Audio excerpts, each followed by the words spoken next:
Hello friends, welcome to crazy GK trick. Friends, आप सभी जानते हैं कि नोबेल प्राइज अनाउंस होना चालू हो गए हैं। इसी कड़ी को आगे बढ़ाते हुए आज हम नोबेल प्राइज इन लिटरेचर यानी कि साहित्य और नोबेल पीस प्राइज को हम डिस्कस करने वाले हैं। तो फ्रेंड्स, आइए सबसे पहले देखते हैं नोबेल प्राइज इन लिटरेचर के बारे में। नोबेल प्राइज इन लिटरेचर दिया जाता है स्वीडिश अकेडमी स्टॉकहोम, स्वीडन द्वारा। इस साल का नोबेल प्राइज इन लिटरेचर 2022 दिया गया है एनी अर्नोफ को। यहाँ पर ये प्राइज देते हुए कमेटी ने बताया कि यहाँ पर जो एनी अर्नोफ का करेज है और यहाँ पर जिस तरह से उन्होंने साहस दिखाया है और साथ ही उन्होंने अपने व्यक्तिगत स्मृतियों को जोड़ा है, जिस तरह से साहित्य के अंदर व्यवस्था के खिलाफ और समूह के प्रतिबंध के खिलाफ जो उन्होंने एक आवाज़ उठाई है, और यहाँ पर उन्होंने जिस तरह से डिफरेंट एंगल से लाइफ के बारे में समझाया है, जो लाइफ के अंदर हम डिस्पैरिटीज असमानता देखते हैं, जेंडर के आधार पर, लिंग के आधार पर, लैंग्वेज भाषा के आधार पर, क्लास के आधार पर, ये सब चीज़ें उनकी राइटिंग में देखने को मिलती हैं। उनका जो पाथ रहा है एज अ राइटर वो बहुत ही लंबा रहा है और संघर्षपूर्ण रहा है। इस चीज़ को ध्यान में रखते हुए उनको यहाँ पर नोबेल प्राइज से सम्मानित किया गया है। एनी अर्नोन ने खुद कहा है कि राइटिंग एक पॉलिटिकल एक्ट है, जिसका काम है कि हम हमारी आंखें खोलें सोशल इनइक्वालिटी की तरफ, यानी कि सामाजिक असमानता की तरफ। यानी कि यहाँ पर राइटिंग का काम है कि वो सामाजिक असमानता को उजागर करे। फ्रेंड्स, यहाँ पर उनका कहना था कि लैंग्वेज एक चाकू की तरह होती है, नाइफ की तरह होती है, जिसका काम होता है कि वो लोगों की इमेजिनेशन को तोड़ दे। एनी अर्नो का जन्म फ्रांस 1 सितंबर 1940 में फ्रांस के शहर लिलीबॉन में हुआ था। वो इस समय भी फ्रांस में निवास करती हैं और फ्रेंड्स उनकी लैंग्वेज फ्रेंच है। उनके नॉवेल्स हमको फ्रेंड्स इंग्लिश में भी मिलते हैं, कुछ ट्रांसलेट किए गए हैं और कुछ नॉवेल्स उन्होंने इंग्लिश में भी लिखे हैं। फ्रेंड्स, यहाँ पर साहित्य में जब भी किसी को नोबेल प्राइज़ मिलता है तो वो किसी एक बुक के लिए नहीं मिलता है। यहाँ पर उनकी जो भी पूरी जर्नी रहती है एज अ ऑथर, जो भी उन्होंने काम किया होता है एज अ ऑथर, उन सभी कामों को मिलाकर यहाँ पर नोबेल प्राइज़ दिया जाता है। अगर हम बात करें कुछ प्रमुख कामों की यहाँ पर, जो यहाँ पर हमको एनी अर्नोफ के देखने को मिलते हैं, तो उनमें से कुछ प्रमुख बुक्स हैं। क्लीन्ड आउट, जो उनकी पहली बुक थी, 1974 में ये बुक आई थी। फिर हम देखते हैं शेम, 1997 में ये बुक आई। फिर हैपनिंग 2000 में आई। इस बुक पर फ्रेंड्स एक मूवी भी बनी है। फिर हम देखते हैं गेटिंग लॉस्ट, 2001 में आई। द एयर 2008 में आई। अ गर्ल्स स्टोरी 2016 में आई। फ्रेंड्स, इनकी बुक्स जब हम पढ़ते हैं तो हमको देखने को मिलता है कि उन्होंने दिखाया है कि किस तरह से एक महिला संघर्ष करती है अपने समाज के साथ, और किस तरह से जो समाज में असमानता है उस चीज़ को उन्होंने बहुत अच्छे से उजागर किया है अपनी बुक्स के थ्रू। यहाँ पर उन्होंने अपनी पर्सनल मेमोरीज का इस्तेमाल किया है इन सब बातों को उजागर करने के लिए। तो फ्रेंड्स, यहाँ पर हमने बात करी तो नोबेल प्राइज़ इन लिटरेचर के बारे में। आइए फ्रेंड्स, अब हम बात करते हैं नोबेल पीस प्राइज़ की। Friends, the 2022 Nobel peace prize Norwegian Nobel committee द्वारा दिया जाता है, इस बात को नोट करिएगा। और फ्रेंड्स, इस साल का नोबेल पीस प्राइज़ एक इंडिविजुअल को और दो संस्थाओं को दिया जा रहा है।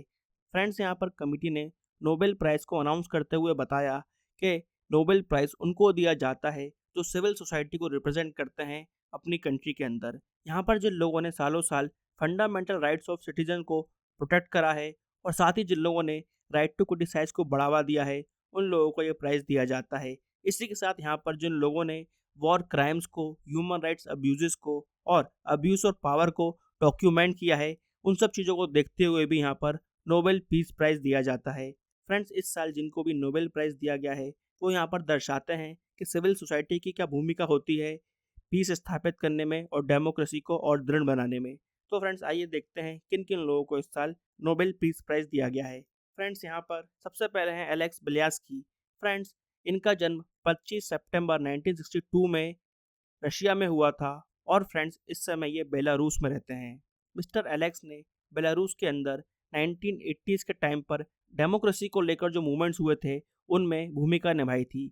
उन्होंने अपना पूरा जीवन इसके लिए समर्पित कर दिया कि डेमोक्रेसी प्रमोट हो और शांति बनी रहे। फ्रेंड्स, उनका एक ऑर्गेनाइजेशन है जो उन्होंने 1996 में बनाया, जिसका नाम है व्यासना। इसका मतलब होता है स्प्रिंग। 1996 में जब बेलारूस में कंट्रोवर्शियल कॉन्स्टिट्यूशनल अमेंडमेंट हुआ था, जिसके तहत वहाँ पर प्रेसिडेंट को डिक्टोरियल पावर्स मिल रही थी, उस समय उन्होंने इस संस्था को यूज़ किया ताकि लोग इसके खिलाफ डेमोस्ट्रेशन कर सकें और प्रोटेस्ट कर सकें।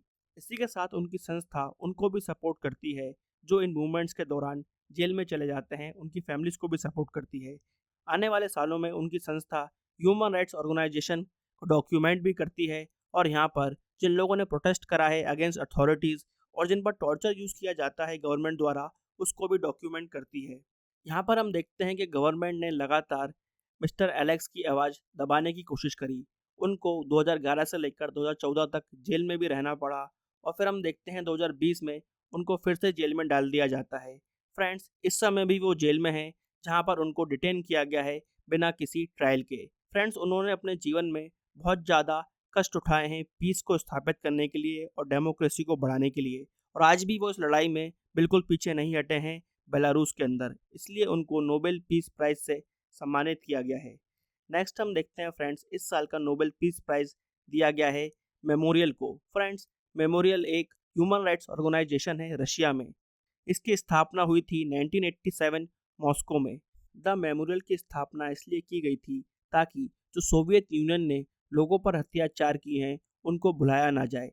इसकी स्थापना करने के पीछे Nobel peace prize laureate Andrei Sakharov और ह्यूमन राइट्स एडवोकेट सेल्टवना क्वेस्कियाना थे। फ्रेंड्स, द मेमोरियल की ये फिलॉसफी है कि जब तक हम हमारे पास्ट क्राइम्स को कन्फ्रंट नहीं करेंगे, उनको पहचानेंगे नहीं, तब तक हम होने वाले क्राइम्स को रोक नहीं पाएंगे। फ्रेंड्स, सोवियत यूनियन के गिरने के बाद रशिया के अंदर the memorial largest human rights organisation है। फ्रेंड्स, द मेमोरियल ने इस्टेब्लिश किया है अ सेंटर ऑफ डॉक्यूमेंटेशन, जहाँ पर जो भी विक्टिम्स रहे हैं स्टालिन के एरा के, उनको डॉक्यूमेंट किया जाता है। इसी के साथ यहाँ पर ये इन्फॉर्मेशन प्रोवाइड करता है कि किस तरह से गवर्नमेंट पॉलिटिकली ऑप्रेस करती है लोगों को, ह्यूमन राइट्स का वायलेशन करती है रशिया में। द मेमोरियल एक बहुत ही ऑथेंटिक सोर्स है इन्फॉर्मेशन की, जहाँ पर वो बताती है कि किस तरह से रशियन गवर्नमेंट पॉलिटिकल प्रिजनर्स को डिटेन करती है और यहाँ पर किस तरह से वॉर क्राइम्स चलते हैं।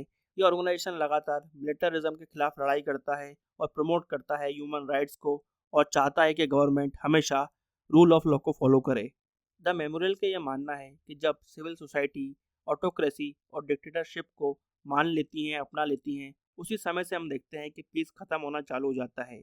चेचन वॉर के समय भी द मेमोरियल ने इन्फॉर्मेशन को गैदर करा था और बताया था कि किस किस तरह से रशियन गवर्नमेंट ने अब्यूजेस की हैं और वॉर क्राइम्स किए हैं सिविलियन पॉपुलेशन में। इसी वजह से हम देखते हैं कि 2009 में जो हेड होती हैं मेमोरियल ब्रांच इन चेचना की, नतालिया स्टीमिरोवा को मार दिया जाता है इस काम के लिए। इस समय हम देखते हैं कि रशिया में द मेमोरियल को बंद करने की साजिश चल रही है और इसको बैन करना चाहती है रशियन गवर्नमेंट।